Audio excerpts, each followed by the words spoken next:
Hey everyone, and welcome to Athena Quant. Have you ever wondered how the pros on Wall Street seem to, I don't know, predict the future?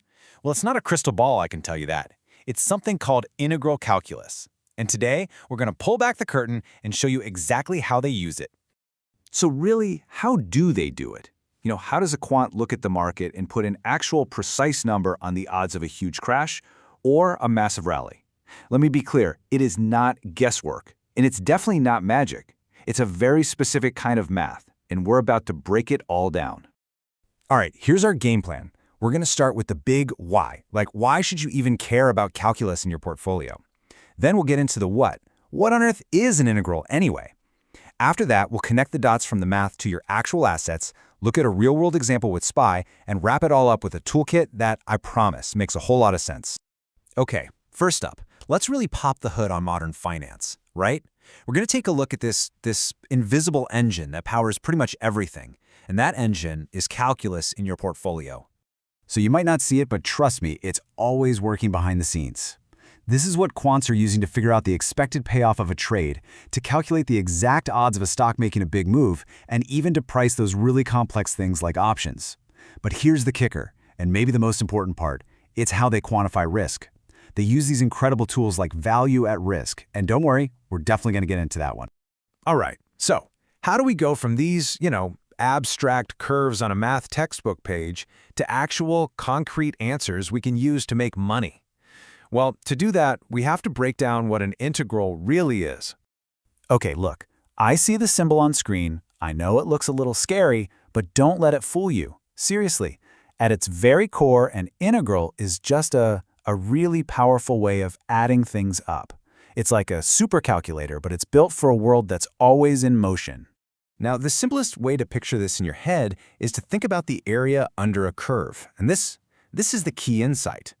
If that curve represents all the possible returns of a stock, then the area under any little piece of that curve, well, that's the exact probability of that return actually happening. It's a one-to-one relationship. Let's try another angle. Think of an integral as a precision summing tool. I mean, it's designed to take a situation with a literal infinite number of tiny, constantly changing possibilities, which, by the way, sounds a lot like a stock's price, right? And it adds them all up perfectly. The result? One single solid number that you can actually build the strategy around. Okay, so now we've got this incredible summing tool, but the big question remains, how do we connect the dots? How do we bridge that gap between the abstract world of math and the very, very real world of the markets? Let's do that right now. And here it is. This is the moment where it all clicks into place. In math class, you hear the phrase area under a probability curve. Well, in the world of trading, that exact same area is the total probability of an event happening. So, you want to know the odds of a stock returning somewhere between, say, 1 and 2%? All you have to do is find the area under that little slice of the curve. It's literally that direct. This is where the integral just really starts to flex its muscles. Take expected value. That formula you're looking at, it uses an integral to take every single possible return, weigh it by its probability, and then add them all up. And what does that give you? It gives you the single most likely long-term average outcome for your investment. It's like finding the mathematical center of gravity for all your potential profits and losses. All right, now for the big one, risk management. Value at risk, or VAR. This is a huge concept. It uses an integral to answer a question every single trader has. What's the absolute most I can reasonably expect to lose on a really bad day? This formula basically finds the exact loss amount where the total probability of all the losses worse than that point adds up to some small number we decide on, like 5% or maybe 1%. So what does that actually mean? Let's make it super practical. If someone says your portfolio has a 95% daily VAR of $1,000, it's telling you there's only a 5% chance, just one day out of 20, that you'll lose more than that $1,000. All of a sudden, your downside risk isn't some vague fear, it's a number. Okay, that's enough theory for now. I think it's time to see how this stuff actually works in the real world. And what better way to do that than with one of the most traded assets on the entire planet, the SPY ETF. So what we've done here is look at the daily returns for SPY over the past year.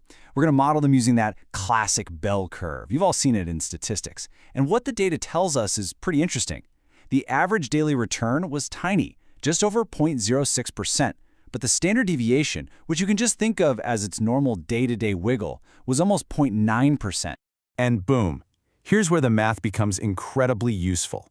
By actually running the integral on our model of SPY's returns, we can calculate something very specific. There's a 2.15% chance that on any given day, SPY will move more than 2%, either up or down. Now, that's not a guess. That's not a gut feeling. It's a calculated probability, grounded in the data. Now, let's bring back that VAR calculation we were just talking about. Imagine you have a $100,000 portfolio, all in SPY. Well, the 95% daily VAR comes out to just over $1,373. So what does that mean for you?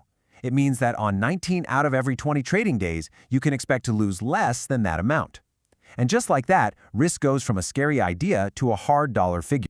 You know, this chart right here illustrates the whole process perfectly. The bars, the histogram, that's messy, chaotic, real-world data. That's what actually happened. But that smooth curve, that's our clean, perfect mathematical model. And this is the magic trick. Quants use the clean, predictable math of the integral on the model to make incredibly precise and actionable predictions about the chaos of reality. So the big question is, how do you actually put all this to use? Let's wrap this all up into a simple, practical toolkit that any trader or investor can understand. Okay, here it is, your calculus toolkit, totally simplified. You've got an integral for calculating your average expected return. You've got another one for figuring out the probability of a certain price move. A third one gives you that all-important VAR number to protect your downside. And yeah, there's even one for pricing options. Think of each one as a specialized wrench or screwdriver for making smarter, data-driven decisions. So, when you boil it all down, what's the big takeaway? It's this. The market is fundamentally a place of uncertainty, of chaos. Integral calculus is the essential, rigorous framework that allows us to find order in that chaos, to pull real, actionable insights out of the noise. So I'm going to leave you with one final thought to chew on. If the biggest players on Wall Street are using this incredible level of mathematical precision to define and manage every single aspect of their risk, what does that say about your own strategy? Are you truly quantifying your approach? Are you just closing your eyes and rolling the dice?